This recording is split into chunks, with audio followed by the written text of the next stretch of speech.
이제 창세기부터 저희들 보겠는데요. 아까 잠깐 봤지만, 예. 창세기는 모세 오경 가운데, 토라 가운데 한 권입니다. 그래서 성경의 첫 번째 쓰여져 있는 책이기도 하고, 그래서 이제 순서로는 우리가 창세기가 태초부터의 이야기니까 역사적으로 본다면 뭐 창세기가 가장 기원에 관한 책 먼저 되어져 있는 책이긴 하지만, 기록된 것으로 본다고 한다면 레위기가 시내산에서 성막을 짓고 기록되어졌기 때문에 레위기가 가장 먼저 쓰여졌다라고도 이야기를 해요. 그래서 레위기가 먼저고 창세기는 그 이후이긴 하지만 순서상으로 창세기가 가장 먼저 있기 때문에 저희들이 창세기를 같이 나누도록 하겠는데요. 창세기가 쓰여진 것이 뭐 여러 가지 이야기들이 있지만 모세오경 이 전체 관계 속에서 본다면 언약을 맺고 있는 주체가 누구인가에 대한 이야기인 거죠. 하나님과 그리고 이스라엘. 기원이에요. 하나님과 이스라엘의 기원에 대해서 이야기하고 하나님은 누구신가에 대해서 이야기하고 있는 것이 창세기다라고 우리가 생각을 해보면 좋을 것 같습니다.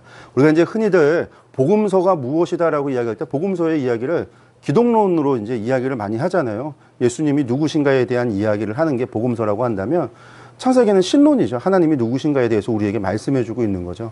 그래서 창세기는 하나님에 대한 이야기고 이스라엘의 기원을 통해서 이 왜 시내산에서 언약을 맺게 되어졌는가. 또 한 가지는 하나님에 대해서 이스라엘 사람들이 잘 몰랐다라는 것이 중요한 거죠. 400년 가까이 애굽에서 살면서 그 사람들이 알고 있었던 거라고 한다면 조상들로부터 들은 이야기였을 겁니다. 아브라함의 하나님, 이삭의 하나님, 야곱의 하나님. 그분들의 이야기를 들었던 것 400년 동안 지나가면서 하나님이 사실 누구신지 잘 모르는 이스라엘. 나중에 그 시내산에서 아론이 금송아지를 만들고 이것이 우리를 애굽에서 인도해낸 하나님이라 할 때 이스라엘 사람들이 다 하나님인 줄 알고 예배를 드렸단 말인 거죠. 그러니까 이스라엘 사람들은 애굽에서 400년 동안 살면서 애굽의 수많은 우상들을 보면서 자신들의 여호와가 누굴까? 아브라함의 하나님, 이삭의 하나님, 야곱의 하나님이 누구실까? 그들이 그렇게 기도하며 자신들의 그 상황 속에서 구원해달라고 기도했던 그분이 누구실까? 이런 고민들이 당연히 있었을 겁니다. 근데 그분이 누구신지 몰랐다라는 거. 모세도 몰랐다라는 거. 그래서 누구입니까? 제가 뭐라고 얘기해야 됩니까? 라고 했을 때 나는 스스로 있는 자라 알려줘라. 예수님 하나님의 말씀이셨어요. 그러니까 하나님이 누구신가? 스스로 있는 그분은 누구신가? 이거에 대한 답이 창세기다라고 우리가 생각을 하면 좋을 것 같습니다. 그래서 우리가 이제 창세기를 언약의 주인이신 하나님, 그 하나님에 대한 것과 이스라엘의 기원, 한마디로 이 큰 두 가지 이야기를 우리가 창세기를 통해서 좀 보도록 하겠습니다. 이름 보시면 히브리어로 베레시트라고 합니다. 처음에 태초에라고 이야기가 시작이 됩니다.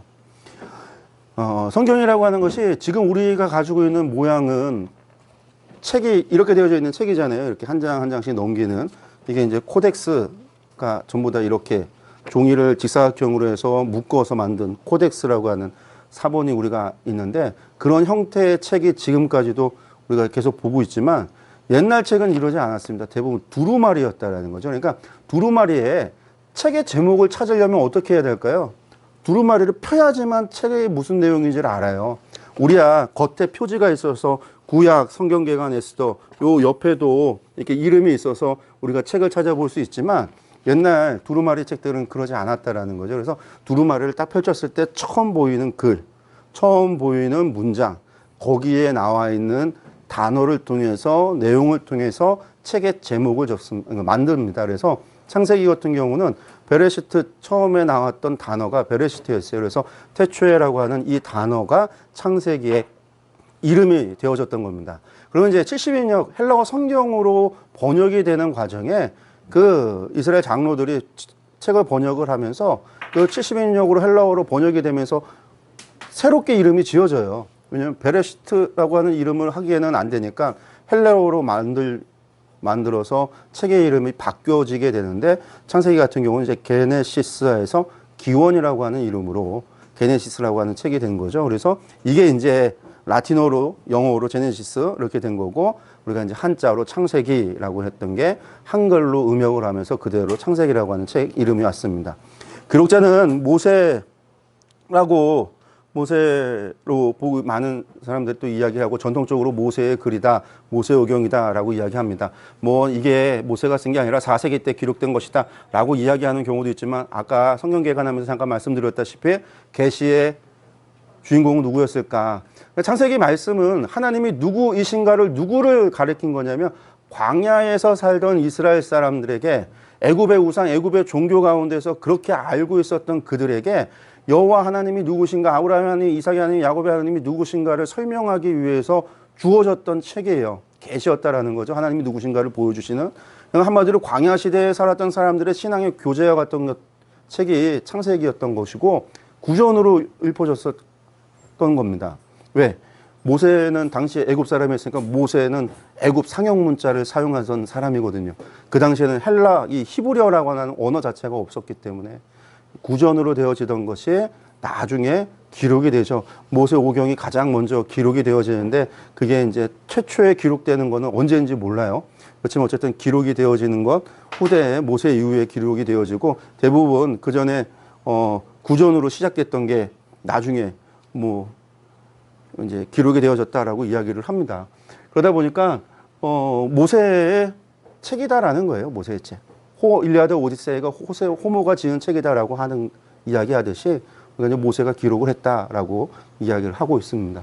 물에서 건져냈다라는 의미가 있는 이름이죠. 모세라고 하는 의미가요. 그리고 레위 족속이었고 가족 관계는 아므람과 요게벳 사이에서 미리암과 아론 형이 있었고 모세가 있습니다. 이 모세의 이야기가 이제 모세 오경 5권의 저자로 계속해서 반복될 겁니다. 배경 보시면 가나안 지역의 서쪽 지중해, 동쪽 아라비아 사막, 레반트 지역이 당시 이 창세기 전체의 배경이 됩니다. 그래서 그 기원의 이야기는 우리가 이제 말하는 바벨론 지역에서 있어졌던 이야기가 시작이 되어져서 레반트로 오게 되는, 아브라함을 통해서 레반트로 오게 되어지는 이야기가 전체의 지리학적인 배경이 될 것이고요. 역사적인 것은 뭐 태초 기원부터 시작이 되잖아요. 그리고 이제 전체 창세기의 많은 부분을 차지하고 있는 족장 시대는 애굽 왕조가 다스리고 있었던 그 시대, 애굽 고왕국, 그러니까 12왕조, 10왕조, 이 애굽 왕조들이 있었던 그 시기를 배경으로 하고 있습니다. 그래서 BC 한 3000년경 정도로 우리가 보면 되지 않을까 생각을 갖습니다. 기록 연대는 모세의 글이라고 했기 때문에 광야 시대라고 그랬잖아요. 우리가 출애굽이 언제냐라고 하는 것을 중심으로 또 시내산에서 하나님께 언약을 맺을 때가 언제냐라고 하는 것을 기준으로 봐야 됩니다. 그래서 우리가 이제 그때를 보통 1446년 이때가 출애굽을 했던 때라고 생각을 하기 때문에, 그리고 광야 40년 1406년이 되는 거죠. 그때가 모세가 죽고 이스라엘 사람들이 요단강을 건너는 때라고 보기 때문에 요 한 40년 사이에 창세기의 이야기가 계속해서 선포되어지고 백성들한테 들려지고 하나님이 누구신가를 이야기하는 과정이 있었을 것이다 라고 보는 겁니다. 그래서 이 기간이 창세기가 기록된 시기로 보고 있습니다. 기록 목적을 본다면요, 말씀드렸다시피 출애굽한 이스라엘 백성의 신앙의 교재입니다. 신앙의 교재로 기록이 되어졌고요. 여호와 하나님이 누구신가를 이야기하는 책이에요. 그러니까 우리가 성경이라고 하는 것이 하나님의 계시다, 하나님이 누구신가를 보여주시는 계시다라고 이야기할 때에 우리가 보통 요한계시록이 예수님의 계시라라고 시작을 하기 때문에 계시하고 가장 잘 부합하는 책이기도 하지만 하나님이 누구신가를 보여주는 책으로서는 창세기만큼 잘 보여주는 책이 없죠. 그래서 창세기라고 하는 것은 하나님이 누구신가, 여호와를 소개하고 있는 책. 아브라함도 이삭도 야곱도 하나님의 이름을 몰랐어요. 모세를 통해서 하나님께서 스스로 있는 자다라고 말씀하시면서 당신을 소개시켜 줬을 때 그분이 누구신가, 그 소개한 책이 창세기다라고 보시면 되겠고요. 그것을 통해서 우리가 알 수 있는 거는요, 모든 것의 기원이 어디서부터 시작이 되어졌는가, 여호와 하나님으로부터 시작이 되어졌다라는 겁니다. 이스라엘 사람들이 애굽에서 살면서 애굽의 신화에, 애굽의 종교에 400년 동안 물들어 있었단 말이죠. 그러니까 그 어떤 사람들이 애굽의 신화로 세상의 기원을 알고 있었어요.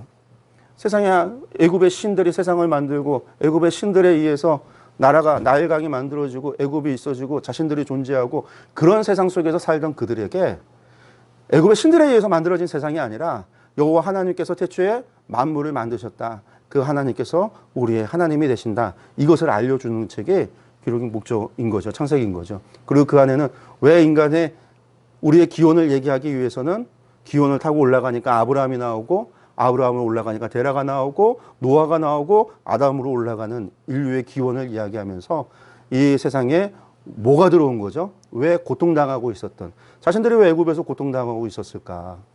그것에 대한 기원이 올라가면 결국은 타락의 사건, 죄에 대해서 이야기하게 되어지는 것. 이 모든 기원이 창세기에 기록하고 있다라고 보면 되겠습니다. 그리고 이제 히브리 민족의 형성 과정 마찬가지로 자신들의 기원이죠. 우리는 누구고 어디서 왔는가. 아브라함으로부터 시작되어졌던 하나님의 그 언약의 약속이 어떻게 성취되고 이어져 왔는가. 이것을 이야기하고 있는 게 창세기이다. 이것이 창세기의 기록 목적이다라고 생각하시고 그렇게 보시면 좋을 것 같습니다. 첫째가 그 절을 들어가서 보면요. 창세기는요. 1장 1절에 태초에 하나님이 천지를 창조하시니라 이렇게 시작을 합니다. 하나님께서 천지를 창조하셨다. 그리고 이제 50장 26절에 요셉이 110세의 죽음에 그들이 그의 몸에 향재료를 넣고 애굽에 입간했더라.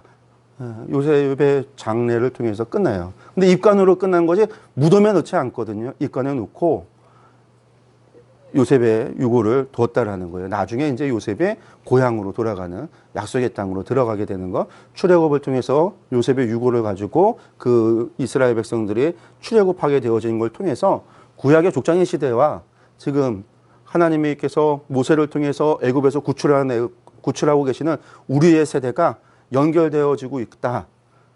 단절이 아니라 연결되어지고 있다라고 하는 것을 요셉의 유골과 요셉의 장례를 통해서 보여주는 거죠. 창세기는 요셉의 죽음으로 족장 시대의 끝으로 이야기가 끝난다라고 우리가 생각하시면 되겠습니다. 전체 보기 들어가서 보시면은요, 창세기는요, 5사건, 5사람으로 저희들이 좀 구조를 나눠보려고 합니다. 창세기에 대한 구조는 다양하게 할 수 있습니다. 저희들도 다양한 구조로 나눌 수가 있는데요. 저희들이 이제 성경을 이해하는데 저희들이 하나님의 마음을 전한다라고 이야기할 때 또 하나님의 마음을 좀 알아보려고 노력하고 애쓰면서 성경을 잘 이해해 보려고 노력할 때 이런 구조로 보면 좀 좋지 않을까.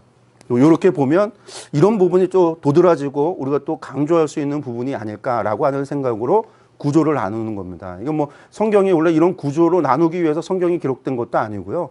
저희들이 이것을 법으로 진리로 딱 해서 이거 외에 다른 건 없다 이런 것도 아닙니다. 우리가 이렇게 보는 것이 좀 좋지 않을까라고, 그것도 암기하거나 좀 단순화시켜서 이해하는데 도움이 되지 않을까, 그렇게 구조를 나누는 거예요. 그래서 5사건 5사람, 그래서 원역사라고 불리우는 1장부터 11장까지의 이야기는 5개의 큰 사건으로 저희들이 본다면 창조와 타락과 사회가 만들어지는 거죠. 그리고 홍수와 민족들, 이렇게 이제 5가지 이야기로 제가 사건으로 나누어 볼 수 있을 것 같고, 5사람 하면 족장시대입니다. 그래서 아브라함과 이삭과 야곱, 흔히 그 뒤는 요셉의 이야기죠. 그런데 이제 저희들이 5사람으로 해서 유다를 넣었어요. 유다를. 그 얘기는 이제 저희가 유다를 좀 강조하고 싶다라는 의미가 담겨 있는 거죠. 왜 그리고 유다를 좀 강조하고 싶으냐? 뒤의 역사는 결국은 우리가 이제 신약으로 가서 예수 그리스도까지 예수님을 이제 만나는 그때까지 갈 때 이스라엘의 민족의 역사는 이후에는 유다의 역사예요. 유다의 역사. 유다 지파가 강조가 되어지고 유다 지파 다윗이 하나님으로부터 언약을 받아서 메시아에 대한 예언의 약속이 이루어지고, 그래서 유다 지파에서 다윗의 후손에서 메시아가 예수 그리스도가 탄생하신다라는 이야기로 성경의 이야기가 흘러가고 있기 때문에 후대의 이야기를 살펴볼 때 왜 유다라고 하는 사람이 어떤 부분에 있어서 유다 지파가 또 그 시작에 있어서 중요할까? 유다 지파를 그 시작에서 우리는 살펴볼 필요가 있다라는 생각을 갖는 거죠. 그래서 5사람으로 나눕니다. 물론 이제 5사람이 아니라 여러 명의 사람이 나와요. 또 특별히 구조를 나눌 때 2사람씩 나누죠. 아브라함 하면 누가 따라 나오죠? 롯이라고 하는 사람이 조카가 나오죠. 이삭 하면 누가 나오죠? 이스마엘이 나와야 되죠. 야곱 하면요, 에서가 나와야 되고요. 요셉 하면 유다가 나오는 거예요. 각각의 또 계보가 있어요. 아브라함의 계보가 있죠. 룻의 계보가 있어요. 룻은 누구의? 모압과 암몬의 조상이 되죠. 이삭이 있지만 또 이스마엘은요, 또 누구의 조상이에요? 이스마엘 민족의 조상이 되어지잖아요. 에서도 마찬가지로 에서 족속의 조상이 되어지고 야곱이 있는 것처럼 이렇게 이제 2사람이 메인 아브라함, 이삭, 야곱, 요셉으로 가는데 부록처럼 딸려 있는 사람들이 룻과 이스마엘과 에서와 유다가 성경에는 기록되어져 있는데, 이 사람들에 대한 이야기는 중요하고 우리가 또 봐야 되겠지만, 특별히 우리가 성경 전체의 역사를 통해서 본다면 아브라함, 이삭, 야곱, 요셉, 그 유다가 중요하기 때문에 이렇게 5사람으로 저희들이 보겠다라는 겁니다. 여기서 이제 핵심 부분에서 이스라엘 민족의 시작이라고 했습니다. 족장산 거예요. 그래서 야곱의 후손 이스라엘이죠. 이스라엘 민족 12지파는 야곱의 후손들이에요. 그 중에서도 우리는 유다의 기원을 보겠다. 유다 지파의 기원을 보겠다. 그런 의도가 있다라고 하는 것을 좀 생각하시면 되겠습니다. 또 요즘 유행하는 것 가운데 이런 게 있습니다. 여러분들이 이제 창세기 관련된 책들이나 주석서나 이런 책들을 보다 보면 톨레도트라고 하는 말을 많이 보게 될 거예요. 그래서 많은 분들이, 교수님들이나 많은 분들이 책을 쓰면서 창세기를 톨레도트로 구분을 해요. 11개의 계보가 있다. 이 톨레도트라고 하는 게 이제 계보 대략이다, 사적이다, 후예다, 뭐 이런 의미가 있는데 11개의 톨레도트로 구분이 되어져 있습니다. 그러니까 11개의 톨레도트. 그게 뭐냐면 창조의 이야기, 창조의 대략은 이러하더라. 하늘과 땅의 내력은 이렇다. 아담의 계보가, 노아의 족보가, 노아의 아들인 셈과 함과 야벳의 족보가, 셈의 족보가, 데라의 족보가, 이스마엘의 족보가, 이삭의 족보가, 에서의 족보가, 야곱의 족보가. 이렇게 톨레도트가 있어서 이렇게 이제 구분을 해서 많은 분들이 요즘 나오는 책이 다들 이렇게 나오는데 이렇게 하면 아브라함이 사라져요, 이름에. 데라의 족보에 아브라함이 포함되어져 있으니까. 그러니까 저희들이 볼 때 강조되고 눈에 들어와야 되고 좀 이야기하고 싶은 것들이 이 구조 안에서는 빠져버리게 된다라는 거죠.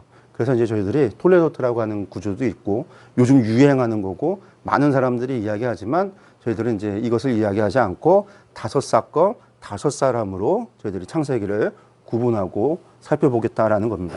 5사건입니다. 첫 번째 1장과 2장에서 창조에 대한 이야기가 나옵니다. 창조의 이야기는요, 세상의 창조하고 인간 창조 두 가지로 나눠집니다. 그래서 1장 1절부터 2장 3절까지 세상의 창조에 대한 이야기가 나오고요. 2장 4절에서 2장 25절까지 인간 창조에 대한 부분이 또 나오고 있습니다. 창조의 과정, 우리가 뭐 너무나 잘 아는 거 아니죠? 뭐 주일학교, 성경학교 때부터 수없이 했던 이야기죠. 첫째 날 빛을 만들고, 둘째 날 궁창 만들고, 셋째 날 바다와 땅과 식물을 만드시고, 넷째 날 광명을 만드시고, 다섯째 날 물고기와 새를 만드시고, 여섯째 날 동물과 인간을 만드시고, 일곱째 날 안식하셨다. 뭐 이렇게 이야기를 하잖아요. 여기 좀 보시면 공간적인 것들, 그곳에 해당하는 것들. 빛을 만드셨어요. 그 빛을 구체적으로 광명, 해, 달, 별을 만든 건 넷째 날. 둘째 날 궁창, 물과 하늘을 만들었죠. 다섯째 날에 그 물과 하늘에 속해 있는 물고기와 새를 만드시고. 셋째 날 바다와 땅과 식물을 만드셨는데 여섯째 날에 거기에 해당하는 동물과 인간을 만드시는. 하나님의 창조의 과정을 보면은요, 그냥 하신 것이 아니라 계획적이라는 것을 우리가 좀 알 수 있습니다. 순서상으로도 계획하심이 있고 계획적으로 만드셨다는 거죠. 그리고 그 계획은 무엇을 목적으로 계획을 했느냐라고 본다면 결국은 마지막에 창조하신 인간, 하나님의 형상으로 만드신 인간을 위해서 세상을 만드셨고 인간과 함께하기를 원하시는 하나님의 그 사랑, 인간을 향한 사랑과 그 마음이 담겨 있다라고 하는 것을 우리가 좀 볼 수 있습니다. 그리고 이제 마지막 날에 안식하셨습니다. 그 안식했다라는 게 뭘까요? 더 이상 손댈 게 없다. 창조가 완성이 돼서 더 이상 하나님께서 손댈 것이 없다라는 이야기입니다. 그 얘기니까 창조가 완전하게, 완벽하게 100% 이루어졌다라는 것이죠. 그래서 하나님께서 뭐 창조하시고 힘들어서 쉬셔야 되겠다, 이제 쉬어야 되겠다, 그런 의미가 아니라 하나님의 창조의 완전하심을, 완벽하심에 대한 이야기. 그래서 더 이상 손 쓸 것이 없는 그러한 세상을 만드시고 나서 안식하셨다라는 거예요. 인간이 타락함으로 뭐가 된 거죠? 결국 하나님의 창조의 완전하심이 깨지게 됐을 때 하나님 다시 일하시는 거죠. 구속의 역사를 위해서 하나님께서 인간을 회복시키시고 하나님의 새로운 하늘과 새 땅, 새 예루살렘을 만드시기 위해서 하나님께서 안식을 하시는 게 아니라 다시 일하기 시작하신 거죠. 우리가 이제 그렇게도 우리가 안식과 이런 것들을 좀 같이 생각해 볼 수 있을 것 같습니다. 에덴 동산은 인간을 만드시고 인간을 위해서 에덴 동산을 짓는데 흔히들 이제 에덴 동산이 이곳이다라고 생각을 합니다. 왜냐하면 에덴 동산에 흐르는 강이 4개가 있죠. 티그리스 강과 유프라데스 강과 비손 강과 기손 강 4개의 강이 있다고 해서 이 강들이 여기에 있는 강들 티그리스, 유프라데스, 기손 강과 비손 강 요 강들이 에덴 동산에 흐르는 강이다라고 생각을 하기 때문에 이제 이쯤에 에덴 동산이 있지 않았을까라고 생각을 하고 있습니다. 근데 그 에덴 동산 너무나 좋잖아요. 하나님 만드신 천국과 같은. 그런데 거기에도요, 규칙이 있었어요. 율법이 있었던 거예요. 계명이 있었습니다. 그 계명은 뭐냐면 선악을 알게 하는 과일을 먹어서는 안 된다라는 거죠. 그걸 먹으면 정령 죽는다. 먹어서는 안 된다, 해서는 안 된다라고 하는 율법, 규칙이 있었다라는 거예요. 하나님의 백성으로서 하나님이 만드신 세상에 저 에덴 동산에서도 지켜야 될 규칙이 있었다라는 거죠. 우리가 이제 그것을 선악을 알게 하는 과일을 통해서 하나님이 세우신 규칙을 볼 수가 있습니다. 이건 선악과라고 말을 하는데 선악과가 아니죠. 그냥 선악을 알게 하는 나무 열매라고 성경은 기록되어져 있습니다. 그 얘기는 뭐냐면 나무 열매가 어떤 그 나무 열매에 무슨 신기한 아이템이 있어서 능력이 있어서 이걸 먹으면 그 과일을 통해서 우리가 뭐 비타민C를 섭취하듯이 이 지식을 뭐 선악을 알게 되는 어떤 그런 지식을 얻게 되는 게 아니라 그냥 열매는 그냥 열매인 거예요. 그냥. 근데 그걸 먹으면 선악 반드시 죽게 된다. 죄가 들어온다라고 하는 하나님의 말씀에 규칙이 있었던 것이지 법이 있었던 것이지 선악과가 그런 것이 있었던 건 아닙니다. 그래서 그냥 성경에는 선악을 알게 하는 나무의 열매다. 그래서 선악을 알게 하는 나무의 열매, 그 열매가 사과가 됐던 복숭아가 됐던 매실이 됐던 상관없이 하나님이 정했던 그 나무의 열매는 먹어서는 안 된다라고 하는 것이 규칙이었다라는 겁니다. 그리고 이제 여자를 마지막에 창조하십니다. 마지막 여자 창조가 2장 18절에서 25절까지 나오고 있습니다. 그래서 1장과 2장에서의 주제 이야기를 본다면요, 하나님께서는 한 분이시다라고 하는 것을 이야기하고 창조주이신 하나님과 피조물인 인간 사이에는 뭐가 있어요? 건널 수 없는 차이점이 존재한다라는 거예요. 하나님이 만드셨다라는 거예요. 뿐만 아니라 해와 달과 별을 다 만드셨다라는 거예요. 해와 달과 별은요, 애굽에 있어서는 전부 다 신들이에요. 광명을 만들고 어둠을 만드신 모든 것들이 전부 다 신이었어요. 근데 하나님께서는요, 이 모든 것을 만물을 만드신 분이시다라고 하는 것을 이야기하고 있는 거고요. 그 하나님께서는 바로 거룩하시다, 도덕적으로 완벽하시다, 하나님께서는 규칙을 만드시는 분이시다라고 하는 것을 또 우리에게 보여줍니다. 하나님의 주권과 위엄이 하나님의 창조의 모습을 통해서 우리가 볼 수가 있는 겁니다. 두 번째가 이제 타락의 이야기입니다. 타락의 이야기인데, 그 타락의 이야기에서 생각해 볼 문제라고 한다면요, 그게 있어요. 뱀이 여자에게 해코지하진 않았습니다. 협박하지도 않았어요. 우리가 이제 가끔 이제 어린 아이들 설교하는 선생님들 이야기를 보면 뱀을 아주 나쁜 것으로 만들기 위해서 이제 막 무서운 것으로 만들기 위해서 우리가 이제 그 성경 동화나 막 애니메이션 같은 거 보면 좀 그런 작용들을 보는데 성경 말씀을 보면요, 뱀이 한 거는 한 가지예요. 이야기를 한 거예요. 하와와. 뱀이 말하는 뱀이잖아요. 말을 했다라는 거예요. 야, 이거 다 먹어도 되냐? 먹으면 안 되는데 동상 중앙에 있는 먹으면 죽을까 하노라. 야, 아니야. 그거 먹으면 하나님과 같이 될 거야. 뱀이 한 거는 협박을 하거나 막 괴롭히거나 위협을 하거나 한 게 아니라 거짓말을 했다라는 거예요. 그 거짓말에는 뭐가 있어요? 하나님이 너희에게 말하지 않은 것이 있어. 하나님께서 너희에게 숨기고 있는 것이 있어. 하나님은 너희에게 숨길 수도 있는 분이야. 하나님은 거짓말도 할 수 있는 분이야. 뱀이 했던 거짓말은 이런 것들이에요. 이 얘기는 다시 말한다면 하나님을 신뢰해야 되는데 하나님을 향한 신뢰를 깨트리는 거짓말을 한 거예요. 아, 하나님이 우리에게 말하지 않은 것이 있는 건가? 하나님이 우리에게 숨긴 것이 있었는가? 하나님을 향한 신뢰가 깨지면 의심이 드는 거죠. 그래서 하와가 뭐였어요? 선악을 알게 하는 과일을 보러 갔어요. 봤어요. 보암직도 하고 먹음직스럽기도 하고 지혜롭게 할 만큼 탐스럽기도 한 것을 보잖아요. 그거는 뱀이 옆에서 야 봐봐, 먹음직하지, 보암직하지, 지혜롭게 할 것 같지, 내 말이 맞는 것 같지 이야기해서 한 게 아니라 하와가 지가 보고 지 눈으로 보면서 자기가 느끼고 자기가 생각하고 자기가 판단한 거예요. 그 과정에서 뭐가 생긴 거예요? 하나님을 향한 의심이 생겼으니까, 하나님을 향한 신뢰가 깨졌으니까, 아, 하나님이 우리에게 숨긴 게 있나 봐. 뱀의 말이 맞나? 그리고 따먹었단 말이죠. 먹고 죽었으면 괜찮은데 먹고 안 죽었습니다, 하와가. 그러니까 먹고서는 그 과일을 따갖고 남편인 아담에게 갖다 줘요. 그러니까 아담이 봤습니다. 먹고 죽지 않은 하와를 보고 하와의 이야기를 들으니까 아담도 결국은 하나님께 직접 들었음에도 불구하고 하나님께서 속인 게 있었나?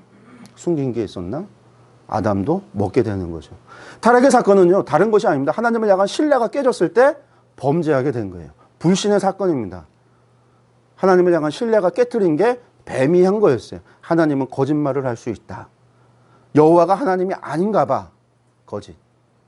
이것이 여호와가 하나님이 아니다라고 하는 생각이 들었을 때 하나님은 우리에게 숨길 수도 있어. 거짓말을 할 수도 있어. 하나님은 우리가 생각했던 그런 분이 아니야 라고 되어졌을 때 뭐가 들어왔다고요? 죄가 들어왔다라는 거예요. 그것이 하나님의 말씀에 불순종으로 연결되어지고 선악을 알게 하는 과일을 따먹게 되는 것으로 오는 거죠. 그러니까 우리가 우리가 하나님과의 관계에서 우리 가운데서 망가진 건 뭐냐면 하나님을 향한 신뢰가 깨진 거예요. 그러니까 우리가 하나님 앞에서 회복된다라고 하는 것은 무엇을 이야기하는 걸까요? 하나님을 향한 우리의 신뢰가 회복된다라는 걸 얘기하는 거예요. 하나님을 향한 의심과 불신이 있었던 우리가 회복된다는 것은 하나님을 향한 신뢰와 하나님을 향한 믿음이 회복된다라는 거예요. 그러니까 믿음으로 말미암아 우리가 하나님과의 관계가 회복되어지는 것이죠. 다른 게 아니라 타락의 사건을 통해서 우리는 그런 일들이 벌어졌다라고 하는 것을 우리가 기억했으면 좋겠고요. 이 결과가 결국은 뭐예요? 우리 가운데 죽음이 들어왔다라는 거죠. 하와가 먹고 안 죽었어요. 죽음이 언제 들어와? 그렇지 하지만 실제로 생명이신 하나님으로부터 단절되어졌기 때문에 죽어간다라는 거예요. 우리가 꽃꽂이라는 걸 보면은요, 생화가 멀쩡하지만 가위로 잘라서 꽃꽂이에 꽂아놔요. 물을 잘 주면 일주일씩 가요. 보름도 가요. 그렇지만 결국은 말라서 죽습니다. 왜요? 생명의 근원인 뿌리로부터 단절이 되어졌기 때문이에요. 우리는 하나님으로부터 단절이, 생명의 근원이신 하나님으로부터 분리가 되고 단절되어졌기 때문에 그 순간 죽지 않았지만 서서히 생명을 잃어가게 되어진 거죠. 그리고 그 죽음이 무엇인지를 보는 것은 그들이 에덴 동산에서 쫓겨날 때 하나님께서 그들에게 양가죽으로, 가죽으로 그들에게 옷을 해 입히실 때 죽음이라고 하는 것을 처음으로 봤겠죠. 왜냐하면 과일만 먹다가. 동물의 가죽을 벗기려면 죽여야 되니까. 죽음이 무엇인가를 경험했겠죠. 그리고 성경은요, 그의 아들들 가운데서 죽음이 일어나요. 가인이 아벨을 죽이는. 그게 이제 4장. 죄의 이야기가 여기까지. 그래서 죄의 결과가 실제로 보여지는 거는요, 형제가 형제를 죽이는, 가인이 아벨을 죽이는 사건 속에서 나타납니다. 그 죽이는 이유도 다른 것이 아니었어요. 하나님께서 아벨의 제물은 받았는데, 아벨과 그의 제물은 받았는데 가인과 그의 제물은 받지 않으셨다라는 거예요. 이것 때문에 열받아서 가인이 아벨을 죽였어요. 말이 되는 겁니까? 오늘 예배를 드려서 하나님께서 안 받으셨으면 내가 뭘 잘못했는가 생각을 하고 하나님 앞에 다시 제사를 드려야죠. 일평생 이 사람들 나이가 몇 살인지 모르겠는데, 가인의 나이가 이때 나이가 몇 살인지 모르겠는데, 만약에 20살이었다고 친다면 20년 동안 제사 이번에 처음 드리는 것도 아닐 거 아니에요. 그리고 이번 외에는 다시는 제사 드릴 기회가 없는 것도 아니에요. 오늘 안 받았으면 다음에 하나님 받으실 제사를 드리면 돼요. 그런데 가인은 아벨을 죽였단 말이에요.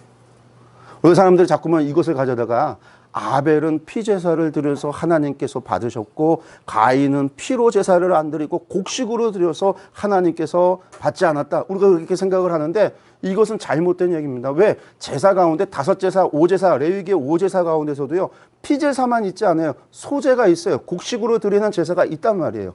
절 가운데 소산으로 드리는 제사가 있단 말이에요. 무교절 안식구 첫날에 드리는 그 제사는요, 곡식으로 드리는 제사였어요. 칠칠절에 드리는 제사는요, 곡식으로 드리는 제사였어요. 감사절에 드리는 제사는요, 곡식으로 드리는 제사란 말이에요. 피가 없어서 제사를 안 받은 게 아니라 오늘 말씀이 그거죠. 아벨과 그의 제물을 받았다라는 건요, 아벨도 받으셨다라는 거예요. 아벨도 하나님께 받으시기에 합당한 존재였다라는 거예요. 그 얘기는 뭘까요? 하나님 앞에 나아가는 데 있어서 하나님 받으시기에 합당한 몸가짐과 마음가짐과 정성과 모습, 모양을 다해서, 뜻을 다해서 하나님을 예배했던 것이죠. 반면에 가인은요, 가인을 받지 않았다라는 거예요. 가인과 가인의 제물, 가인을 안 받았다는 거죠. 그게는 가인이 하나님이 받아들여 주시기에 합당하지 못한 상태였다라는 거예요.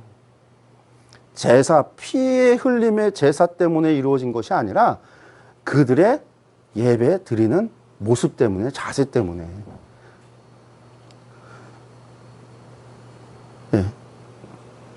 여기 보시면 나오지만 가인의 제사, 피제사 때문이 아닙니다. 성경에는 피 빼도 많은 제사들이 있었어요. 레위기 5제사도 있고, 극빈자들에게는 속죄제조차도요, 곡식으로 제사를 드리면 용서해 준다고 했어요. 극빈자, 동물로 제사를 드릴 수 없는 가난한 사람들에게는.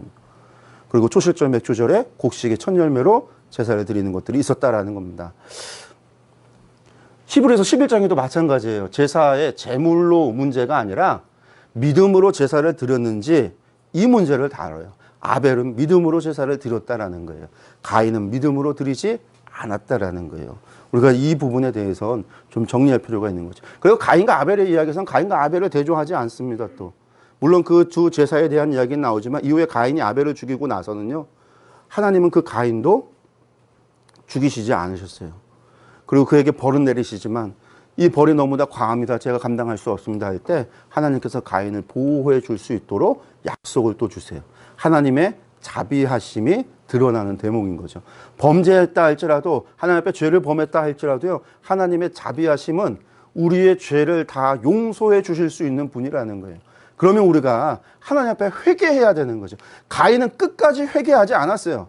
그가 떠날 때까지도 하나님의 자비를 베풀어 주셨을 때에도 하나님 앞에 회개하지 않았어요. 그게 가인의 죄라는 거예요. 그 다음에 이제 사회가 4장 16절부터 5장 32절까지는 계보죠. 다윗, 아브라함의 후손 이 가인의 계보와 그 다음에 이제 셋의 계보가 이어지는 것이 이 사회를 형성하는 이야기로 나옵니다. 이 중에 이제 아벨이 죽고 나서 셋도 아들을 낳았는데 뭐라고 하면 에노스라고 이름을 졌는데 이때 사람들이 비로소 여호와의 이름을 불렀더라, 하나님의 이름을 불렀다라는 얘기고요. 하나님의 이름을 불렀더라라는 얘기는 신의 이름을 부른다라는 거는요. 제사했다, 섬겼다라는 거예요. 그러니까 이 셋의 후손들은 하나님을 섬기는 백성이었더라라는 것이죠. 그래서 이제 아담의 후손 가운데 가인의 계보가 쭉 나오고요. 셋의 계보가 쭉 나옵니다. 이들은 이 땅에서 성공해요. 가축을 치는 자의 조상이 되는 야발, 수금과 통수 잡는 자의 조상이 되는 유발, 구리새로 가구를 만드는 자의 조상인 두발 가인과 같이 세상에서 이름난 사람들이 성공한 인생이었어요. 그러나 그들은 하나님의 이름을 찾지 않고 부르지 않고 하나님을 섬기지 않았던 사람들이었고, 반면에 에노스로부터 시작해서 하나님이 이때부터 하나님의 이름을 부르고 하나님을 찾았던 이들은 하나님을 섬기는 계보로서 이어져 갔다라는 거죠. 결국 여기에서 노아까지 이르러 가는 거예요. 그러고 나면 이제 6장에서 9장에는 홍수의 이야기가 나옵니다. 홍수의 이야기가 나오고요. 홍수의 이야기가 나오는데 6장에서 이제 사람의 죄악에 대한 이야기, 홍수 진반, 심판, 무지개 언약, 노아의 예언까지 해서 5단락으로 좀 살펴볼 수 있습니다. 이 말씀 들어가면서 우리가 죄악 가운데 보면 세상에 죄가 만연해졌습니다. 무드셀라 이야기할 때 그 얘기가 좀 나오죠. 무드셀라가 참 오래 살았어요. 근데 무드셀라가 죽는 해가 홍수 심판이 벌어지는 해예요. 그래서 사람들이 두 가지 정도로 이해를 합니다.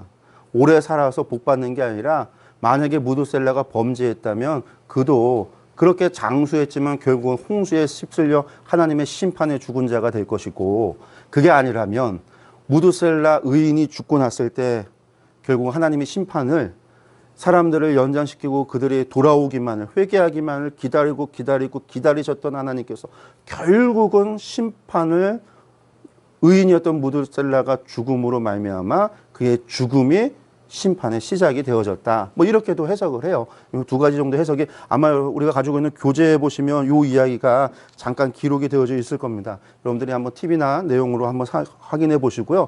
그렇게 세상에 죄가 만연했다라는 거죠. 여기 보면 그런 얘기가 나와요. 하나님의 아들들이 나오고 사람의 딸들이 나오고 네피림이 있다라는 거예요.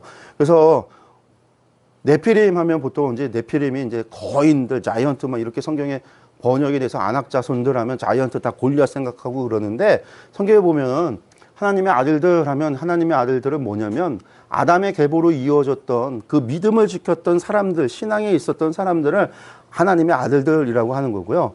사람의 딸이다, 사람이다라고 하는 거는요, 죄인을 얘기하는 거예요. 하나님을 섬기지 않은 사람들. 그러니까 가인의 계보에서 난 딸들이에요. 그럼 네피림은 뭐냐면 하나님의 아들과 사람들의 딸들 사이에서 태어난 자녀. 그러니까 사람들이 이걸 갖다가 하나님의 아들들은 천사들이고 사람의 딸들은 지옥의 악마들이고 뭐 이것들이 만나갖고선 자식을 낳아서 네피림 막 이런 자이언츠가 만들어지고 막 거인이 만들어지고 그렇더라고 생각하는데, 그게 아니라 하나님 믿는 사람하고 믿지 않는 사람들 사이에 태어난 사람들이 네피림이다.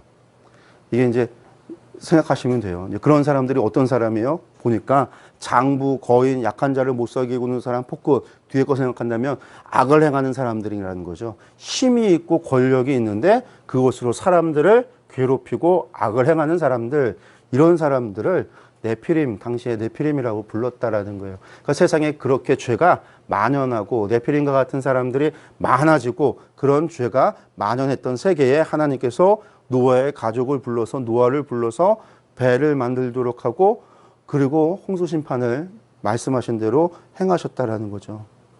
홍수 심판이 일어날 때 보시면 40절로 비가 내려요. 150일 물이 땅에 넘치도록 비가 오고 30일간 계속되죠.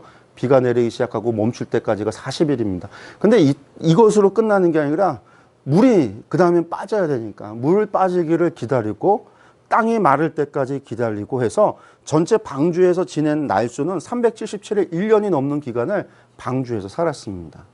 그리고 그들이 다시 나와서 하나님 앞에 예배드리고 그러면서 제사하면서 맺은 언약이 무지개 언약이죠. 그래서 무지개 언약이라고 하는 것이 하나님께서 주신 다시는 홍수로 심판하지 않겠다라고 하는 무지개 언약을 주십니다. 그리고 이제 10장에서 11장 보면 민족들이라는 이야기가 나오는데 노아의 자손들, 노아 가족으로부터 다시금 계보가 나눠졌다라는 이야기입니다. 전부 다. 가인의 사람들 다 심판당해서 죽었어요. 노아는 믿음의 사람이잖아요. 믿음의 사람들의 계보가 나왔으니까 전부 다 믿음의 사람들이 돼야 되는데 그러지 못해요. 결국은. 노아의 자손들에 대한 계보가 나오고 바벨탑 사건이 나오죠. 이것으로 말미암아 결국 언어도 흩어지고 이게 이제 노아의 자손들인데요. 셈과 함과 야벳을 통해서 성경에는요 이렇게 많은 사람들의 계보가 이야기하고 있는데 성경은 마지막 셈의 자손을 통해서 누구까지 가요? 데라의 계보까지 가서 데라를 통해서 아브라함의 이야기로 연결이 됩니다. 바벨론이 이 지역인데요. 여기서 보면은요, 야벳은 유럽 쪽으로 갔고요, 셈은요 아시아 쪽으로 갔고요, 함은요 아프리카 쪽으로 갔습니다. 그래서 이렇게 만나지고 겹쳐지는 부분이 있어요. 그래서 레반트 지역은요, 함과 야벳과 셈이라고 하는 이 족속들이 겹쳐지는 부분이 레반트 지역들입니다. 그래서 이스라엘 사람들은요, 셈의 족속이죠. 가나안 사람 7족속들은요, 함의 족속들이에요. 그래서 이렇게 만나지는 곳들이 이렇게 되어진다라고 하는 것들 보시면 좋겠고요. 그래서 노아의 자손이 셈으로부터 시작해서 데라까지, 데라의 아들들 아브라함과 하란이 있고 사레와 결혼을 하고, 나홀은 밀과 결혼을 해서 뭐 이렇게 갑니다. 뭐 이 이야기들 저희들이 이제 계보를 통해서 볼 수 있을 것 같고요. 바벨탑 사건 먼저 지구라틀에서 이제 그림을 그려놨는데요. 결국은 하나님을 믿지 못한 사건이에요. 이것도요. 무지개 언약 하나님 약속하셨습니다. 물로 심판하지 않겠다. 그런데 이들이 믿지 못한 거죠. 자신들의 이름을 내자, 하늘로 올라가자, 모이자. 하나님께서는 생육하고 번성하여 땅에 가득하고 그렇게 편만하기를 원하셨는데 홍수로 멸하지 않겠다고 말씀했는데도 불구하고 그 사람들은 성읍과 탑을 건설하여 그 탑 꼭대기를 하늘에 닿게 하여 우리 이름을 내고 온 짐에 흩어짐을 면하자. 흩어지지 말고 모여있자라는. 탑을 쌓아서 하늘에 닿자. 당시 하늘에 누가 있다고 믿었냐면 하나님이 계시다고 믿었으니 하나님이 계신 곳까지 닿자라는 거예요. 그래서 그 지구라트 바벨탑을 만들고 꼭대기에 이 니므롯의 우상을 만들었다라는 설이 있습니다. 전설에 의하면 뭐 그런 설이 있습니다. 그래서 이 니므롯에 대한 이야기가 나오는데 어쨌든 바벨탑 세대의 죄라고 하는 것은 하나님이 원하셨던 땅에 생육하고 번성하여 땅에 가득하라고 했던 것에 대한 정반대. 모이자, 흩어지지 말자. 하나님께서 물로 심판하지 않겠다고 했지만 우리가 탑을 내서 언제 또 물로 심판할지 모르는 하나님이니까 탑을 쌓아서 위에 올라가서 하늘까지, 차라리 하늘나라에 하나님이 계신 저곳에 닿아서 거기까지 올라가자. 이게 그들의 생각이었던 거예요. 하나님께서 그들을 심판하시고 언어를 바꾸셔서 그들을 세상에 강제로 어떻게 하신 거예요? 흩으신 거죠. 흩으신 거. 모여있자 했던 그들을 흩으셨다라는 거예요. 그래서 세상에 왜 이렇게 민족들이 많은가? 왜 말과 언어가 다른가? 죄로 말미암아 일어난 결과구나. 바벨탑 사건을 통해서 이루어진 결과구나. 하나님의 말씀과 약속을 믿지 못한 결과구나라는 것들을 우리가 알 수 있는 거죠. 그 다음에 이제 12장부터 50장까지가 다섯 족장들에 대한 이야기입니다.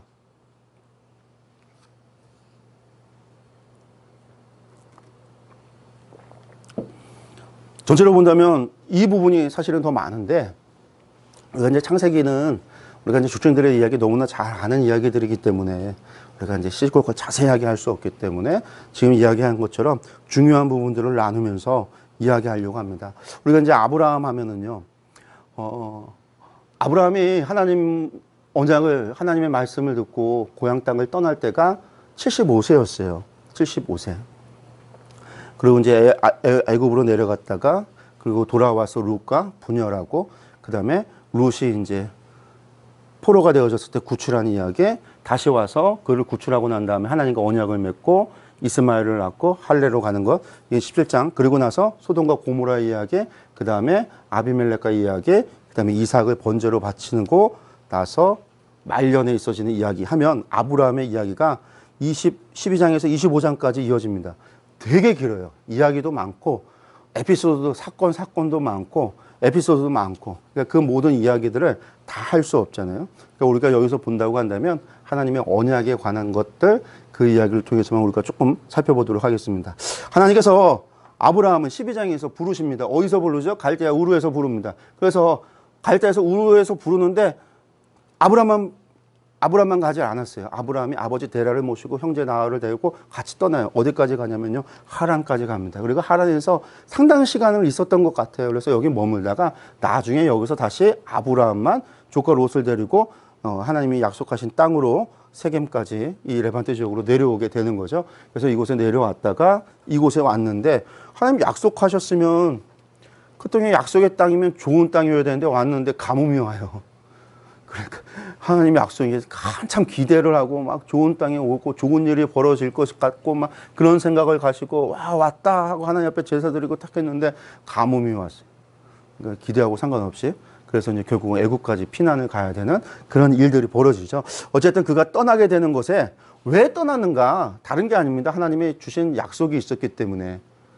12장 1절에서 3절까지죠. 너 고향과 친척과 아버지의 집을 떠나라. 그래서 내가 너에게 보여줄 땅으로 가라. 그래서 그곳으로 가면 뭐가 이루어지냐면요, 하나님께서 너로 큰 민족을 이루고 내게 복을 주어서 내 이름을 창대하게 할 것이다.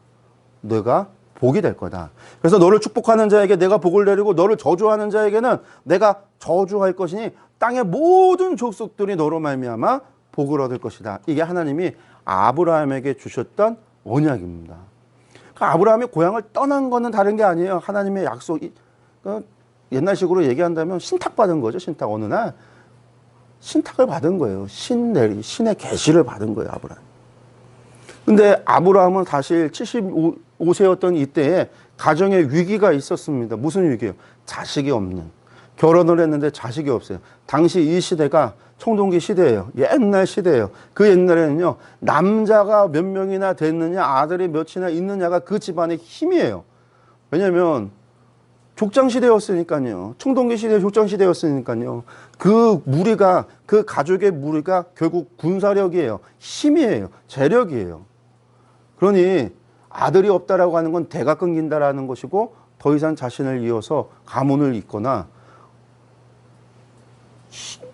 가문에 있어서의 힘이 완전히 잃어버린 거죠. 그러니까 아브라함에게 위기였던 그에게 하나님이 주신 복은요, 어마어마한 복인 거죠. 내가 보여줄 땅도 줄 거고, 땅도 준다라는 건 왕이 된다라는 거잖아요. 마찬가지. 땅도 줄 거고, 큰 민족도, 많은 사람을 거느린 민족도 이룰 것이고, 네 이름도 창대케 모든 사람들이 알도록 창대케 해줄 것이고, 너 복하면 내가 복을 주고, 너 저주하는 건 내가 공격하고 내가 저주하고. 그러니 아브라함이 그 신탁을 받고 얼마나 기뻤을까요? 아브라함이 떠났어요. 하나님 말씀 듣고 떠났어요. 순종함으로 본토 친척 아비 집을 다 버려두고 떠났어요. 호롤단신 떠났어요. 아무것도 아닌 것 같지만 당시에는요, 그런 사람이 나그네가 돼서 떠돌아다닌다는 거는요, 언제든지 공격의 대상이 될 수 있는 위험천만한 거예요. 그런데 아브라함이 하나님 말씀, 신탁받고 말씀 듣고 그 말씀 가지고 간 거예요. 그런데 갔는데 사실은 좋아야 되는데 가뭄이 와서 애굽으로 도망갈 수밖에, 피난을 갈 수밖에 없었고, 애굽에 가서는 뭐예요? 자기 아내 뺏길까봐 이 애굽의 그 어마어마한 왕궁과 그 도시를 보면서 두려움에 자기 아내로 말미암아 자기가 죽을까봐 거짓말까지 하잖아요. 근데 정말 하나님께서는 약속하신 대로 복을 비는 자에게 복을 주고 저주하는 자에게 저주한다고 애굽의 바로를 하나님께서 꿈속에 나타나셔서 심판하겠다고 하신 거죠. 그로 말미암아 도리어 아브라함은 거짓말했는데 벌 받는 게 아니라 도리어 거기서 바로에게 엄청난 재산을 받아서 돌아올 때 큰 거부가 되어져서 돌아오게 됩니다. 어쨌든 아브라함이 그 언약 때문에 고향 땅에 왔어요. 그러면 아브라함이 하나님의 말씀을 듣고 처음부터 그 믿음을 가지고 잘 좋았는가? 아니, 그의 인생을 보면요, 처음부터 믿음의 뭐 아버지, 뭐 우리가 이제 믿음의 조상이라고 이야기하는 그런 아브라함의 모습은 아니에요. 애굽에서 거짓말했잖아요. 룻하고 분열할 때도 좋은 땅 너 가지면 나도 선택하겠다 할 때 룻이 좋은 땅 보고 가져가니까 그냥 황무지 그 유대 광야 산지를 바라보면서 광야를 보면서 그 땅을 차지했을 때 그가 룻이 떠나가고 낙심하잖아요. 그때 하나님께서 아브라함에게 찾아줘서 약속의 말씀을 한번 또 주고, 룻을 다시 구출했을 때에도 돌아왔을 때 하나님께서 아브라함이 그 주변 나라 멜기세덱이나 사람들 때문에 걱정을 했어요. 하나님께서 그러니까 찾아오셔서 아브라함에게 두려워하지 말라 이런 말씀을 할 정도로 믿음의 용사 같은 모습보다는 그런 모습이 덜했다라는 거예요. 근데 그가 하나님을 향한 경험이 계속해서 나이가 들고 하나님을 경험하고 하나님의 약속이 이루어지는 것을 보고 하는 걸 통해서 그의 믿음이 계속해서 같이 성장을 했던 거죠. 15장에 보면 중요한 사건이 또 하나 나옵니다. 하나님께서 아브라함에게 자녀의 약속을 주세요. 하늘의 별처럼 땅의 모래처럼 자녀를 주겠다라고 했을 때 아브라함이 뭐하냐면 여호와를 믿었다라는 거예요. 그 약속을 믿었다라는 거예요. 그랬더니 하나님께서는요, 그 믿음을 의로 여기셨다라고 말씀하고 있어요. 아브라함이 도대체 뭘 믿었기 때문에 그러는가? 하나님 말씀한 걸 믿었다라는 거, 너에게 자식 주겠다라는 거예요. 아브라함이 이때 나이가 몇 살이었어요? 이때 그의 나이가 거의 80세 정년이 된 거예요. 80세경. 여기 지금 86세, 아브라함이 이스라엘을 낳을 때가 86세였으니까 80세가 넘어가는 때였어요. 근데 그런 그때에 너 자식 낳을 거다라고 말씀했더니 그 말씀을 믿었다라는 거예요. 그럼 아브라함은 무슨 생각을 가졌을까요? 아, 자식 낳겠구나. 그 생각을 정말 가졌던 거예요. 그래서 하나님께서 그 믿음을 의로 여기셨다라는 이야기가 나오죠. 요 이야기를 조금만 더 풀어서 이야기하면 그래요. 아브라함이 믿었다라는 거에는요, 아브라함은 하나님의 약속을 믿었다라는 거죠. 두 번째는요, 아브라함은 하나님을 신뢰했기 때문에 하나님이 하시는 말씀을 믿을 수 있는 거예요. 우리가 하나님을 신뢰할 때 신뢰하는 사람의 이야기를 믿는 거예요. 사람을 신뢰하지 못하고 대상을 신뢰하지 못하면 그 사람이 하는 이야기를 믿을 수 없어요. 하나님께서 너 자식 갖는다라고 할 때 하나님을 신뢰했기 때문에 아브라함이 하나님이 주시는 말씀을 믿을 수 있는 거예요. 또 하나, 그 말씀을 믿는다라는 건요, 내가 믿기 때문에 뭐 할 수 있다라는 거예요. 아브라함은 돌아가서 뭐 해야 될까요? 사라와 함께 부부관계를 맺어야 돼요. 그래야지 자식이 낳는 거지. 부부관계를 맺지 않고 그냥 맨날 저 혼자 독수 공방을 그렇게 살고 있다라고 한다면 자식 낳을 수 없어요. 아브라함은 하나님의 약속에 확신을 갖고 순종했을 거라는 거죠. 그래서 믿는다라는 것은 아브라함이 그 모든 것을 믿었다라는 거예요. 그래서 이 믿었다라는 말 안에는 하나님을 신뢰했고 하나님의 말씀을 믿었고 하나님의 말씀에 확신을 가졌고 그래서 그 말씀대로 그가 순종했다라는 거예요. 근데 결론은 사라가 아들을 못 낳아요. 사라가 하갈을 집어넣어요. 자기 여종을 주니까 하갈에게서 동침을 했더니 이스마엘이 낳았다라는 거예요. 어떻게 보면 아브라함이 이스마엘이 낳은 거는 하나님 그때 아브라함 네 씨가 태어난다라고 했지 사라에게서 난다고 하지 않았으니까 아브라함에게 변명을 좀 들어본다고 한다면 그가 그렇게 큰 잘못은 한 거는 아니었다라고도 얘기할 수 있어요. 왜냐하면 나중에 이제 하나님께서는 이스마엘이 아니라 하갈이 아니라 이 사라에게서 분명히 아들이 날 거다라고 말씀하시니까요. 그리고 정말 사라에게서 아들을 낳잖아요. 그러니까 이제 그런 부분들이 아브라함이 처음부터 하나님에 대해서 다 알고 하나님의 뜻과 계획을 다 알면서 살았던 게 아니라 그의 믿음이 성장할 뿐만 아니라 성장할 때마다 그거에 맞춰서 하나님은 아브라함에게 말씀해 주시고 언약을 주시고 계시해 주시고 하나님이 어떤 분이신지를 알게 해 가시면서 아브라함이 나중에 결국은 자신의 아들 이삭까지도 독생자까지도 바칠 수 있는 그런 믿음의 사람으로 아브라함도 성장을 한 거예요. 성장. 21장 아브라함이 이삭에게 바친 이야기가 나오는데 21장에서 나오는 22장은 이때가 이삭의 나이가 15살이었을 것이다. 혹은 37세였을 것이다. 사람들이 이제 그런 이야기들이 있어요. 그래서 2051년이냐 뭐 2029년이나 아마 이때 정확하게는 모르는데 15세든지 37세든지 이때였을 것 같아요. 근데 15세였으면요. 아브라함의 나이 115세고요. 이삭의 나이가 37세였으면 아브라함의 나이 137세예요. 꼬부랑 할아버지가 어린 이삭하고요. 이삭이 힘을 썼다고 한다면 아브라함이 이삭을 꽁꽁 묶어서 번제로 바치려고 할 때 도망갈 수 있겠죠. 근데 아브라함이 이삭을 번제로 잡으려고 묻고 할 때 이삭이 반항하지 않고 순종했다라는 거예요. 그래서 이스라엘 사람들은 아브라함이 이삭을 바쳤다 뿐만이 아니라 이삭이 자신을 드렸다라고도 이야기를 합니다. 그래서 이제 아브라함만이 믿음의 조상으로 복을 받는 게 아니라 이삭이 복을 받고 아브라함의 그 복을 이어서 복을 받게 되어지는 이유가 이삭을 바쳤던 모리아산의 사건에서 자기 자신을 드린 바 되어졌기 때문이다라고도 이야기를 하고 있습니다. 이런 부분들을 우리가 잘 알기 때문에 넘어가겠고요. 이것을 통해서 하나님 경외하는 줄을 알았더라. 하나님 몰라서 사람 생각과 아브라함 마음을 몰라서 그런 거 아니잖아요. 근데 아브라함이 이것에 순종함으로 말미암아 아브라함도 알고 아브라함이 알게 하신 거고 하나님께서 이것을 내가 알게 되었다라고 표현을 하고 계시는 거죠. 그래서 하나님께서는 믿음을 시험하실 때가 분명히 있다. 우리가 뭐 그런 것들도 좀 생각해 볼 수 있을 것 같습니다. 이제 모리아산 이야기가 나오는데 뭐 그런 거 넘어가고요. 말년에 대한 이야기 보면 아브라함이 이제 이삭과 이스마엘 외에도요. 그들에게서 6자식을 낳습니다. 뭐 이런 것들도 참고하셔서 보시면 좋겠습니다. 이삭의 이야기가 나오는데 이삭의 이야기가 25장 19절에서 26장 35절인데 많은 이야기가 나오지 않아요. 이삭의 이야기는 마치 에서와 야곱의 이야기를 하기 위한 것 같이 기록이 되어져 있습니다. 짧습니다. 근데 이제 어쨌든 이삭은 앞서 말씀드렸다시피 자신을 드린 바 되어졌기 때문에 그런 사람이었다라고 하는 것과 블레셋에서 내려갔을 때 아브라함 아버지가 있었던 잘못을 또 하잖아요. 자기 아내 누이다라고 거짓말을 했었던 것. 그런데 그가 거기에서 사람들과 다투지 않고 싸우지 아니하고 하나님 말씀에 순종하며 온유했기 때문에 결국은 하나님께서 그에게 복을 주시는 것을 보게 되는 것을 우리가 이제 보게 되어지는 것이고요. 이삭 이후에 이제 에서와 야곱의 이야기를 가면 이삭의 이야기가 마지막에 말년이 그런데 이삭도 좋지는 않아요. 왜 좋지 않았냐면 이삭이요. 앞을 보지 못해서 야곱이 자신을 속이는데도 속을 수밖에 없었던 상태가 된 다음에 야곱도 떠나가고 에서도 떠나가고요. 그렇게 눈을 못 보고 앞을 못 보는 그런 상태가 돼서 수십 년간을 살아요. 그의 아내도 먼저 죽고 나면 앞 못 보는 상태가 돼서 수십 년을 살아야 되는 이삭을 생각해 본다면 이삭의 말년이 그렇게 복되고 아름다워 보이진 않아요.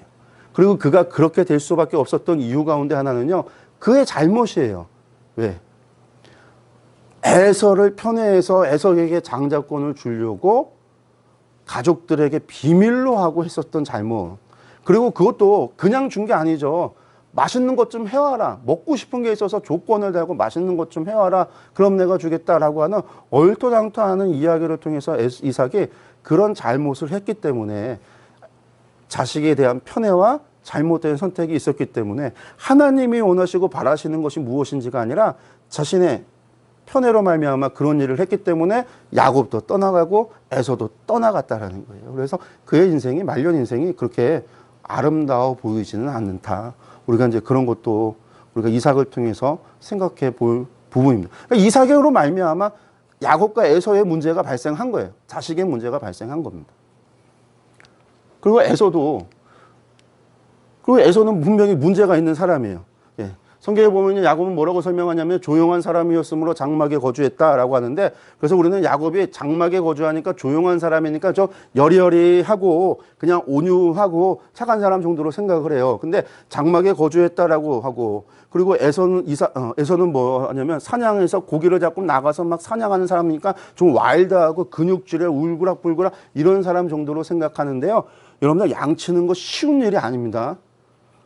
제가 이제 중국에 선교사로 있을 때 티베트 지역을 가면요. 양을 쳐요. 목동들이 양을 쳐요. 거기. 야크도 치고 양을 치기도 하는데요. 그 양 치는 그 사람들이요. 얼마나 사나운 줄 몰라요. 옛날엔 더 했겠죠. 왜 그러죠? 다윗이 이야기하잖아요. 자기 양을 칠 때 누가 온다고요. 곰도 오고요. 사자도 오고요. 거기 맹수들로부터 자기가 자기 양을 보호하고 지켰단 말이에요. 거기서 그가 물맷돌 돌 던지는 실력을 갖다가 쌓아갖고 골리앗을 한 방에 죽이잖아요. 양치는 사람들이 여리여리한 사람들이 아니에요. 새끼 나면 다 받아야 되고 그 양 들고 날르고 잡고 죽이고 별의별 일들을 다 하는 힘 있는 사람이에요. 그래서 야곱이 보면 나중에 하란에 갔을 때 뭐하죠? 우물에 덮어놨던 돌 그걸 혼자서 막 들어서 옮기잖아요. 장정이고 힘이 있었던 사람 야곱. 표현은 조용하다, 장막에 거주했다라고 이야기지만 이 이야기는 그냥 성격이 좀 조용했던 거지만 여리여리한 사람은 아니었던 사람이에요. 이 사람이 양치는 사람이에요. 에서는 사냥하는 사람이었고요. 근데 이 에서라가 이야기를 보면은요, 뭐 그냥 팥죽 한 그릇에 장자권을 판 것. 그래서 이 에서를 갖다가 뭐라고 하지만 에서는 그것만이 잘못이 있었던 사람이 아니라 그가 잘못을 한 게 분명히 있는데도 불구하고 성경에는 그 어디에도 하나님 앞에 회개했다라는 말이 단 한 건데도 없어요. 아버지 어머니가 자신이 나아가서 가나안 여인들과 혼인한 것 때문에 근심할 때도요, 아버지와 어머니가 상담을 하고 물어보고 이야기를 하지 않아요. 결혼도 지 맘대로 했고 그 문제로 근심할 때도 그것에 대해서 상담하지 않아요. 자기 마음에 내키는 대로 제 생각대로 살아갔던 사람이. 그러니까 가서 또 이스마엘의 아내를 또 얻어요. 미디안 여인들을 아내로 얻어요. 성경에는 그가 회개했다, 잘못을 하나님 앞에 구했다, 생각을 바꿨다, 행동을 바꿨다, 이런 이야기가 전혀 없어요.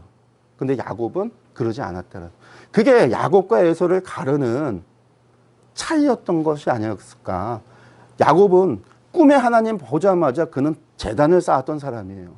평소에 제단을 쌓고 하나님께 예배드리는 것이 익숙했기 때문에 그런 일을 할 수 있는 것이지, 꿈에 하나님을 보고 꿈에 하나님 만났을 때 일어나자마자 단을 쌓는다? 쉬운 일이 아닌 거죠. 늘 기도하는 사람은 꿈에 하나님 만나면 깨갖고서는 기도하겠지만 그런 거 전혀 없는 사람은요, 꿈에 하나님 만나면 그냥 다음날 일어나서 복권 사러 갈 거예요. 그 사람의 행동이 평소의 삶의 모습이 어떠했는가가 야곱은 알 수 있는 거죠. 그래 21장에서 36장까지가 야곱에 대한 이야기로 이어집니다. 야곱이 그렇게 이삭이 야곱에게 축복을 했을 때가 야곱 나이 77세입니다. 그러니까 77세까지 야곱이 결혼을 하지 않았어요. 결혼을 하지 않았다는 건 사실 이건 이삭의 직무유기입니다. 이삭이 결혼할 때 누가 아내를 구해줬어요? 그의 아버지가 종을 보내서 아내를 얻어줬어요. 직무유기예요. 에서가 가나안 여인 아내 얻어서 근심한다? 근심할 게 아니죠. 아내를 얻어주지 않으니까. 어떻게 해야 되는지를 알려주지 않으니까.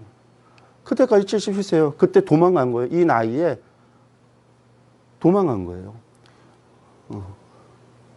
63세라고도 이야기하는데 어쨌든 그렇게 하란으로 가서 그곳에서 그 나이에 77세가 돼서야 결혼을 하고 뭐 자녀들을 얻게 되어지는 것도 아주 늦은 나이에 자녀를 얻게 되어집니다. 이삭의 일생을 우리가 좀 본다면, 이삭과 야곱의 일상을 본다면요, 그래요. 아브람부터 이삭으로 이어질 때, 그리고 이삭의 이야기에서 에서와 야곱의 얘기에서 이끌어가는 가장 중요한 이야기는 장자권. 그 장자권은 하나님께서 아브라함에게 12장에서 주셨던 그 약속, 그 언약, 축복이고 복이고요. 그 복이 누구에게 갈 것이냐, 누가 소유를 할 것이냐. 야곱은 속여서라도 그것을 받기를 원했고, 근데 그거 받아갖고 그럼 야곱이 그 복 받아서 잘 살았는가 본다고 한다면 야곱 그렇게 잘 산 인생 아니라는 거 우리가 잘 알고 있습니다.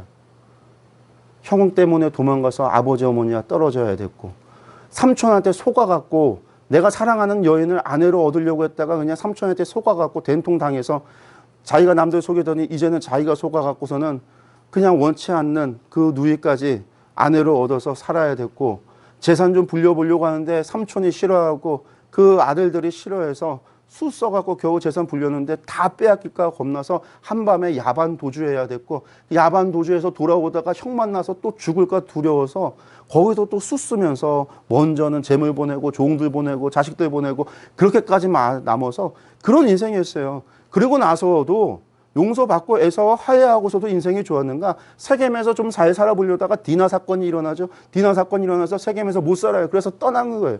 베델로 올라갔다가 아버지가 있는 그때서야 아버지를 찾아서 브엘사바로 내려갑니다. 그랬더니 아버지 돌아가셨어요. 끝났어요. 그 길에 또 누가 죽어요? 사랑했던 그 아내가 죽습니다. 그리고 왔어요. 좋은 인생 살 것 같았죠. 사랑했던 요셉 잃어버렸어요. 죽은 줄만 알았어요. 그래서 하나 남은 그 자기가 사랑했던 아내의 아들 남은 베냐민만 끌어안고 살아서 또 형제랑 차별을 해요. 그렇게 그러면서 그가 악착같이 모았던 재산이라는 게 가뭄 왔을 때 다 털어먹는 거예요. 여러분들 야곱의 인생이 이삭이 축복했으니까 야곱은 복받은 인생이 그렇지 않아요. 야곱이 자기가 뿌린 대로 거두며 살았던 거예요. 남에게 속이고 살았던 대로 남에게 속임받고 살았고요. 자기가 편애한 대로요. 그 편애한 것 때문에 자식들의 문제를 겪고 살았던 거고요. 그렇지만 야곱은 나중에 돌아왔다라는 거죠. 그래서 바로 앞에 섰을 때 나는 험악한 인생 살았다고 할 때 험악한 인생이 야곱의 인생이에요. 그러나 마지막이 그 애굽에서 잃어버리고 죽은 줄 알았던 아들도 되찾고 편안한 인생을 살았던 삶이 야곱인 거죠. 중요한 거는 누가 복을 줬느냐, 누가 축복을 했느냐가 아니라 누가 하나님의 말씀대로 살아가고 하나님 말씀에 순종하고 살아가고 하나님이 기뻐하시는 일을 하며 살아갔느냐라는 거예요. 하나님이 사랑하시는 사랑받는 삶을 살았는가가 중요한 거고 내가 어떻게 살았느냐가 중요한 것이지 누가 복을 주었느냐가 중요한 게 아니고 누가 안수했느냐가 중요한 게 아니고 또 누가 어떤 안수를 했느냐가 중요한 게 아니라는 거죠. 나중에 야곱의 축복이라고 우리가 이야기하는 12 아들들에게 주는 복을 봐도요. 시므온과 레위 똑같이 저주를 했어요. 세겜의 일 때문에 저주했어요. 그런데 저주했으니까 우리가 야곱의 축복대로 다 됐다라고 이야기해요. 그 아들들이 12지파가 야곱의 축복대로 다 됐다고 사람들이 이야기해요. 그럼 정말 다 됐는가? 아니잖아요. 레위 지파가 어디 저주받은 대로 저주받은 인생이 됐어요? 아니에요. 시내산에서 아론의 그 우상에게 절하지 않았던 레위 지파는요. 하나님께서 첫 번째 아들 므낫세도 제치고 므낫세 지파도 제치고 시므온 지파도 제치고요. 레위 지파를요 초태생을 대신해서 하나님의 소유로 삼았어요. 시므온 지파 저주받았잖아요. 그들이 바알보을 사건 때문에 모세의 축복에도 빠져요. 아주 저주받은 그런 족속들이 됐어요. 자기 땅도 기업으로 못 받아서 유다 지파가 정복했던 지역의 일부를 받아서 브엘세바 지역을 받아서 거기 겨우 정착했던 사람들이 시므온이에요. 그러면 시므온 지파는 저주받은 인생으로 끝나는가? 아니에요. 남유다 왕국에 속해서 결국 유다 지파와 함께 바벨론에까지 포로로 됐다가 나중에 돌아와서 시므온 지파는요 포로교환 공동체까지 남아있어요. 나중에 계시록에 보니까요 이스라엘의 12지파 가운데 시므온 지파가 있다라는 거예요. 반면에 단지파 그 큰 지파 복받은 지파였어요. 근데 그 단지파는요 나중에 빠져버려요. 가장 먼저 우상숭배에 빠지고 이스라엘 가운데 가장 먼저 우상숭배에 빠졌던 그들은요 야곱이 복을 줬던 무슨 복을 줬던 중요한 게 아니라 그들이 하나님을 버리고 범죄했을 때 벌 받았다라는 거예요. 누가 복을 줬느냐가 아니라 이삭의 축복대로 되는 인생도 아니고 야곱의 축복대로 운명이 지어지는 것이 아니라 하나님의 말씀대로 누가 살아가느냐가 하나님 말씀에 순종하고 하나님을 신뢰하고 살아가느냐가 중요하다라는 게 족장의 시대를 통해서 이야기를 통해서 우리에게 이야기하고 있다는 겁니다. 이런 부분들을 우리가 좀 기억을 하시고 갔으면 좋겠고요. 유다에 대한 이야기를 좀 하면요. 유다의 이야기가 나오는데 유다의 이야기가 좋은 이야기가 들어있는 게 아니에요. 유다 지파의 기원을 이야기합니다. 유다 지파의 기원에 대해서 분명히 이야기하는 거예요. 근데 유다 지파 이야기가 좋은 이야기가 아니에요. 나쁜 이야기로 기록되어져 있어요.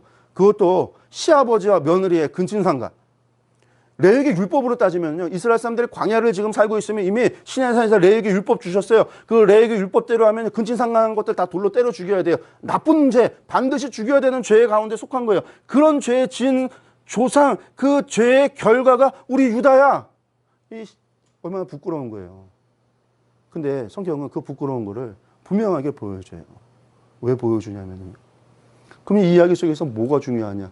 유다가 잘하지 못했어요. 유다 분명히 잘못했습니다. 그러면 다말은요. 시아버지를 속여갖고 관계를 맺어서 자식을 쌍둥이를 낳았어요. 다말은 분명히 잘못한 거예요. 그런데 성경에는요.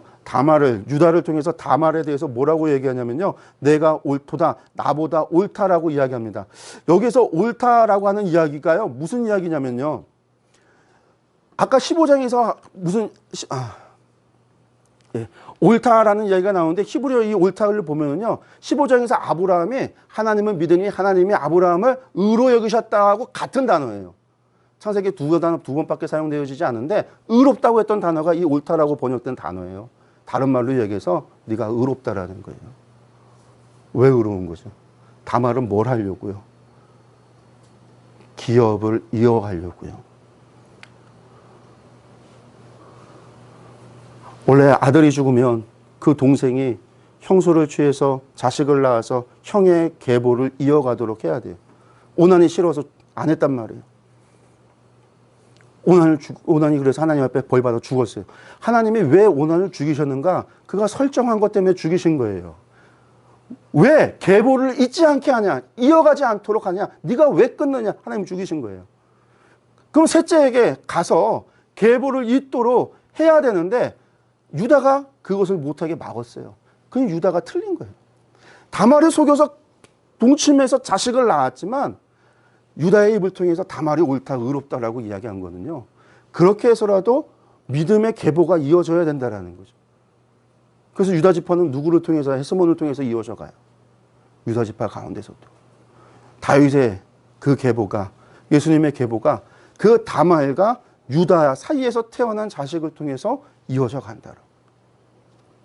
그러니까 성경에서 말하고 있는 이 유다와 다말의 이야기를 통해서 우리의 기원이 어디서 왔는가, 유다 지파의 기원이 어디서 왔는가, 이런 죄를 통해서 이루어졌지만 여기에는 무엇을 하나님께서 요구하고 계시냐면 하나님의 믿음의 신앙의 계보가 이어져 갈 수 있도록 해야 되는 것이 중요하다라고 하는 것을 보여주고 있는 거예요.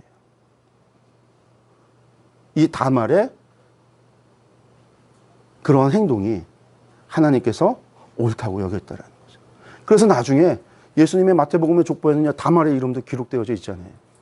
결코 객관적으로는 옳은 것이 아니지만 하나님은 그가 그런 마음으로 했을 때 하나님의 그 계보와 신앙을 이어가는 그 계보를 잇는 것을, 기업을 물어가는 것을, 이어가는 것을 중요하게 여겼다라는 거예요. 나중에 우리가 룻기를 보면요, 룻과 보아스의 이야기도요, 기업 무는 법에 대한 이야기예요. 하나님이 그 사사시대 때 하나님을 없다라고 생각하고 지멋대로 살아가는 그 시대에서 기업을 묻고자 했던, 노력하고 애썼던 그들의 신앙을 얼마나 기뻐했는가, 이게 중요하다라는 거예요. 광야 시대를 살아갔던 그들이 단절된 것이 아니라 아브라함과 이삭과 야곱으로부터 이어져 왔던 하나님의 그 신앙과 그 기업을 이어가는, 그 계보를 이어가는, 신앙을 이어가는 것, 이것이 너무나 중요했기 때문에 하나님께서는 창세기에 유다의 이야기에 다른 이야기가 아니라 다말과의 이야기를 통해서 말씀하고 있다라고 우리가 생각해 볼 수 있습니다. 예. 그래서 나중에 유다가 어떻게 되죠? 유다가, 예, 야곱의 축복에서 유다가 왕의 규를 갖는, 사실은 장자의 권한은 전부 누구에게 가냐면 에브라임에게 가요. 요셉의 아들이었던 에브라임에게 장자의 권한은 가요. 근데 유다에게 가는 것이 있었던데 왕의 규가 유다에게 간다는 거죠. 원래는 르우벤이 첫째니까 장자였지만 르우벤은 뭐 했어요? 아버지의 침상을 더럽혔어요. 어머니를, 아버지의 처를 강간을 했어요. 강간을 했는지 뭔지 모르겠지만 침상을 더럽히는 죄를 범했다라는.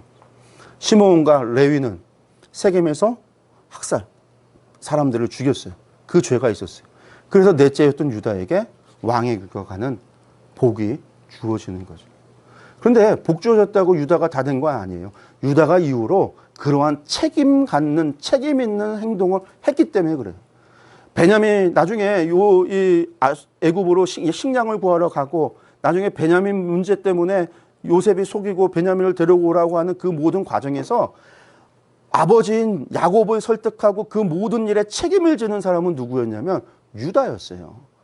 형인 르우벤이 아니라, 시므온이 아니라, 레위가 아니라, 원래는 맏형인 장자가 그런 책임을 지고 해야 되는데 모든 책임을 유다가 져요. 유다가 장자의 역할을 했다라는 거예요. 결국은 그가 그런 삶을 살았기 때문에 그런 복을 받은 거예요. 이후에 유다 지파가 그러한 삶을 살았기 때문에 된 거예요. 먼저는 사울이 왕이 됐잖아요. 다윗이 왕이 된 게 아니에요. 베냐민 지파의 사울이 왕이 됐어요. 사울이 잘했으면 어쩌면 다윗에게 주어질 그 언약이 사울에게 주어졌을지도 몰라요. 성전이 다윗의 아들인 솔로몬이 짓는 게 아니라 사울의 아들인 요나단이 성전을 지었을지도 모른단 말이에요. 정말 잘했으면.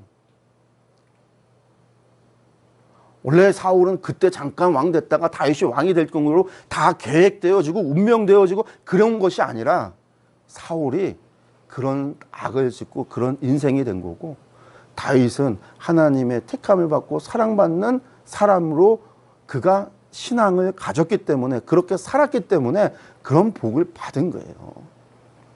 그래서 창세기를 보면은요, 운명이라고 하는 것이 없습니다. 창세기는 우리에게 운명을 가르쳐 주지 않아요. 운명이 아니라 우리가 어떻게 살아야 하는가를 이야기를 해요. 우리가 어떻게 하나님을 섬겨야 되는가를 이야기한다는. 그 다음에 이제 요셉의 이야기를 보면요, 요셉의 이야기 우리가 잘 아니까 배경적인 것들만 좀 보면은요, 요셉에 의해서 이제 야곱의 가족 70명이 가죠. 레아 자손 33명. 예. 뭐 갑니다. 그래서 루벤과 아들 4명, 시므온과 아들 6명, 레위의 아들 3명, 유다와 아들 3명, 손자 2명, 이스라엘과 아들 4명, 스불론과 아들 3명, 디나가 가고요. 실바의 자손 가운데 16명, 라헬의 손자 자손 가운데 14명이죠. 요셉과 그 아들 2, 베냐민과 아들 10명. 많이 났어요. 그 비라의 자손 7명 해서 70명이 이제 애굽으로 가는 이야기가 이제 가게 되어지는 거고, 나중에 이제 야곱이 죽고 나서는 야곱을 갖다가 이제 아버지들의 조상들의 품으로 돌려보내기 위해서 가나안으로 가서 장사 지낸 이야기가 나오고, 요셉도 자기가 죽으면 다시 이제 자기를 유고를 갖다가 가져가 달라고 이야기를 했기 때문에 나중에 출애굽할 때 요셉의 유고를 가지고 나오게 됩니다.